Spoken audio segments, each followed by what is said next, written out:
राजस्थान विधानसभा में एक बार फिर फरार गैंगस्टर आनंदपाल का मुद्दा उठा है।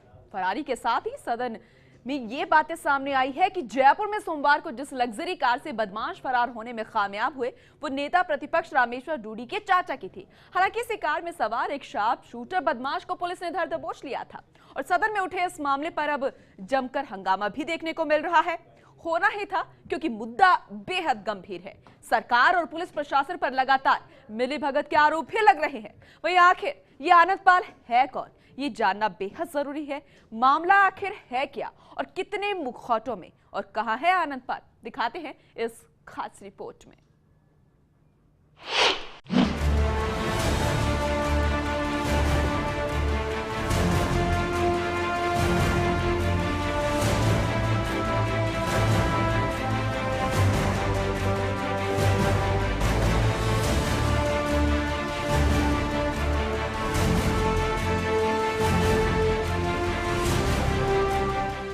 राजस्थान की क्राइम की दुनिया में आनंदपाल एक मशहूर नाम है। कभी AK-47 और बुलेट प्रूफ जैकेट के साथ पकड़े जा चुके गैंगस्टर की गैंग में करीब 200 गुर्गे हैं। वे इतना पॉपुलर है कि फेसबुक पर उसके फैंस का एक सोशल पेज भी चलता है। ये भगोड़ा गैंगस्टर अपने फैंस के लिए किसी हीरो से कम नहीं है। मोस्ट वांटेड गैंगस्टर आनंदपाल के बारे में बताएंगे कि कैसे उसने हर बार पुलिस को गच्चा दिया। उससे पहले ये जानना जरूरी है कि आनंदपाल है कौन। चलिए बताते हैं आपको। आनंदपाल सिंह राजस्थान का सबसे कुख्यात अपराधी है। जसवंतगढ़ थाने के गांव सांवरात का रहने वाला है। फिरौती मांगने, धमकी देने और हत्या के अब तक 31 मुकदमे दर्ज हैं। 200 से ज्यादा गुर्गे। 2006 में डीडवाना में जीवन राम गोदारा हत्याकांड के दौरान चर्चा में आया, फिर गैंगस्टर बन गया। 2012 में जयपुर के पास गिरफ्तारी हुई तो बुलेट प्रूफ जैकेट और AK-47 राइफल मिली थी। गैंगस्टर आनंदपाल सिंह, श्री वल्लभ और सुभाष मोंड 3 सितंबर 2015 को अपने गुर्गों की मदद से राजस्थान के पर्वतसर में पुलिस वैन पर अंधाधुंध फायरिंग कर भाग गया था और अब तक फरार है। 5 लाख रुपए का इनाम है और फायरिंग में 8 पुलिसकर्मी घायल हुए थे। सूत्रों की माने तो फरारी में वे अभी भी खुलेआम वसूली का काम कर रहा है। जेल से भागने के लिए आनंदपाल ने जेल के डिप्टी से लेकर मुख्य प्रहरी को धन बल के प्रभाव में काबू कर लिया था। बताया जाता है कि जेल में उसकी एक महिला सहयोगी अनुराधा भी मिलने आती थी। आनंदपाल के खाते में हर महीने 20,000 रुपए का दूध छाछ जेल में पहुंचाया जाता था। हाई सिक्योरिटी जेल में होने के बावजूद आराम से बाहर का खाना पीना आता था। वे जेल के अंदर स्मार्टफोन इस्तेमाल करता था। जेल के अंदर से ही उसका सोशल मीडिया अकाउंट भी ऑपरेट होता था। आनंदपाल दाऊद से बेहद इम्प्रेस बताया जाता है। वे दाऊद पर लिखी हुई किताबें भी पढ़ता है। दाऊद की तरह आनंदपाल को भी पार्टियां पसंद है। वे दाऊद की तरह ही गॉगल पहनता है और काफी फैशनेबल भी है। आनंदपाल की कमाई का जरिया फिरौती वसूलना और तस्करी का ही काम है। तो आनंदपाल खाकी को नागौर की कड़वी मिठाई खिलाकर 3 सितंबर 2015 को आसानी से फरार हो गया। इस बीच राजू ठेहट गैंग का शातिर शार्प शूटर शंकर जब पकड़ा गया तो खाकी उसके फरार साथियों की तलाश में जुटी थी। लेकिन इस बीच एक बड़ी खबर फिर आई कि नागौर पलोदी रोड पर नाकाबंदी में जुटी पुलिस पर कार सवार कुछ बदमाशों ने जानलेवा हमला कर दिया। करीब 32 राउंड गोलियां दागकर एक पुलिसकर्मी की जान ले ली गई। अचानक हुई इस वारदात के बाद पूरे पुलिस महकमे में हड़कंप मच गया।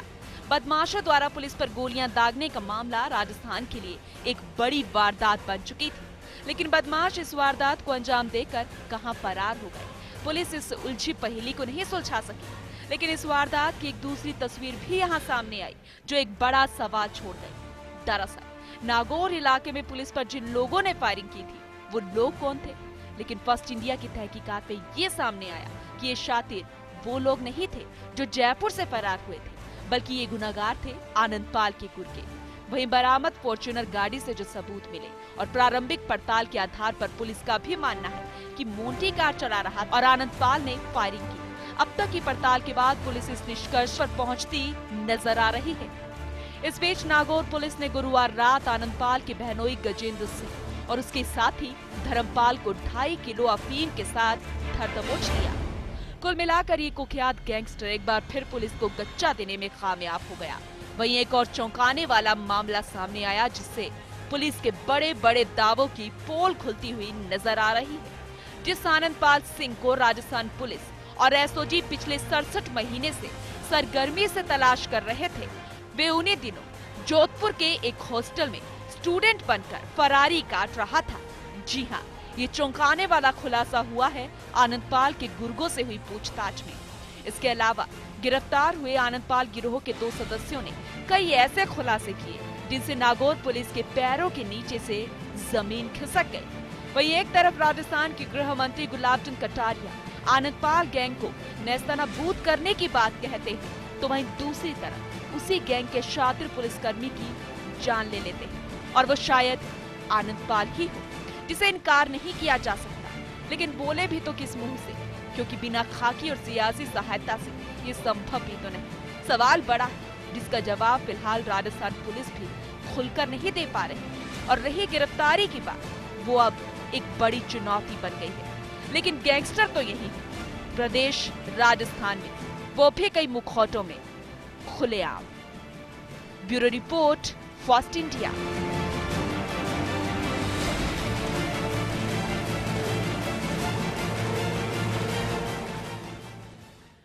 पूरे मामले पर ज्यादा जानकारी के लिए हमारे साथ हमारे संवाददाता अभिमन्यु जुड़ गए हैं न्यूज रूम से। उनसे बातचीत करते हैं। अभिमन्यु, लगातार पुलिस को गच्चा दिया जा रहा है, चाहे 3 सितंबर 2015 की बात हो, सोमवार को फायरिंग की बात हो, या फिर हॉस्टल में स्टूडेंट के तौर पर रहना हो। लगातार फरारी यहां पर काटी जा रही है और पुलिस जो है हाथ पर हाथ धरकर बैठी जा रही है। किस तरीके से इस पूरे मामले को देखा जाए?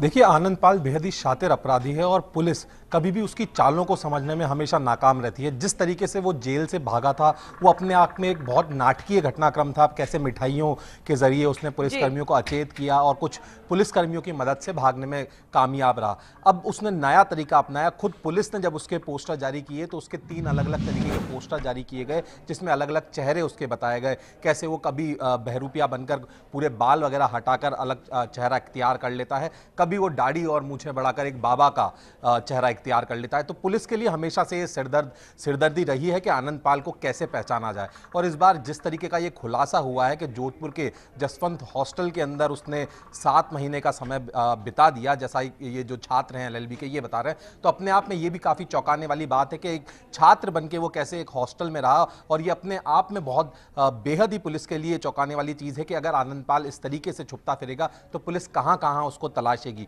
और सिर्फ नागौर टेरिटरी के अंदर ही उसका होना और आसपास के इलाकों में उसका पाया जाना, यह भी अपने आप में पुलिस के लिए बेहद नाकामी की बात है। जो पुलिस उसको देश विदेशों में ढूंढ रही थी, देश के कई इलाकों में पुलिस भेजी गई, नेपाल तक पुलिस की टीमें भेजी गई और कम से कम 150 पुलिसकर्मियों की जो राजस्थान के अपने आप में बेहद नामचीन पुलिसकर्मी हैं, जो अपने जो उनके काम की वजह से पहचाने जाते हैं और बेहद जो चुस्त पुलिसकर्मी हैं, उनको उसकी खोज के लिए लगाया गया। राजस्थान की एटीएस एसओजी जैसी एजेंसी उसको खोज रही है। साथ ही उसके लिए अलर्ट्स जारी किए गए।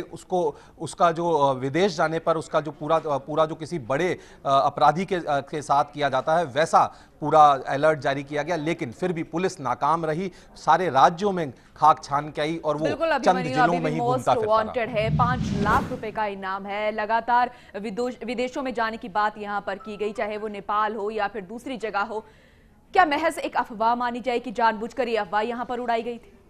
देखिए, उस समय जो जांच का दायरा था, उसके अंदर उसके पासपोर्ट बनाने के सबूत मिले। आनंदपाल के कई गुर्गों ने यहां से पासपोर्ट बनाए। यहां तक कि एक जो पासपोर्ट सामने आया वो ऐसा आया कि जिस जगह से पासपोर्ट बनवाया गया था वो एड्रेस ही एग्जिस्ट नहीं करता था। तो किस तरीके से ये जो जाल आनंदपाल ने खुद ने बुना और लगातार पुलिस उसमें उलझती चली गई, कभी भी उससे पार न पा सकी। पुलिस जहां आनंदपाल चाहता था वहां उसको खोज रही थी, पर लेकिन जहां वो खुद मौजूद था उस जगह उसको खोजने में नाकाम रही, जिसी चक्कर में अभी तक आनंदपाल पुलिस गिरफ्त से बाहर है। और कह नहीं सकते कब पुलिस की टीम का सर्च अभियान खत्म होगा और कब आनंदपाल पुलिस के हत्थे चढ़ पाएगा। इस बात से इनकार नहीं किया जा सकता, क्योंकि जिस तरह से लगातार महज अफवाह भी वहां पर उड़ाएगी, चाहे वो पासपोर्ट की बात हो या फिर विदेशों में जाने की बात हो। लोकल टेरिटरी की हम बात कर रहे हैं, उनके गढ़ की हम बात कर रहे हैं, नागौर की बात कर रहे हैं। इस बात से बिल्कुल इनकार नहीं किया जा सकता कि जिस तरीके से मुखौटों में आनंदपाल है, उसको किसी की शय मिली हुई है। जी बिल्कुल, आनंद पाल कई मुखौटों को इख्तियार कर रहा है और लगातार पुलिस को चकमा दे रहा है। तो अब देखने वाली बात होगी कब ये जो पुलिस की टीम है ये कब आनंद पाल तक पहुंच पाती है। लगातार उसको गुर्गों की गिरफ्तारी की बात की जाए तो जैसे ही आनंद पाल फरार हुआ था 2 महीने तक पुलिस जो है उसके गुर्गों के इर्द गिर्द घूम रही थी और कोई गुर्गा उसके हाथ भी नहीं लगा। फिर उसके बाद पुलिस की जब कई जगह किरकिरी हुई और गृह मंत्री की खुद की किरकिरी हुई तो उसके बाद उसके गुर्गों के ऊपर पुलिस ने अपना शिकंजा कसना शुरू किया। जयपुर से उसके गुर्गे गिरफ्तार हुए, नागौर से उसके गुर्गे गिरफ्तार हुए, साथ ही जो पुलिस के जिस तरीके से बेखौफ यहाँ पर घूमे जा रहे हैं, गुर्गे यहाँ पर गिरफ्तार हो रहे हैं, एक के बाद एक सनसनी यहाँ पर खेज खुलासे हो रहे हैं।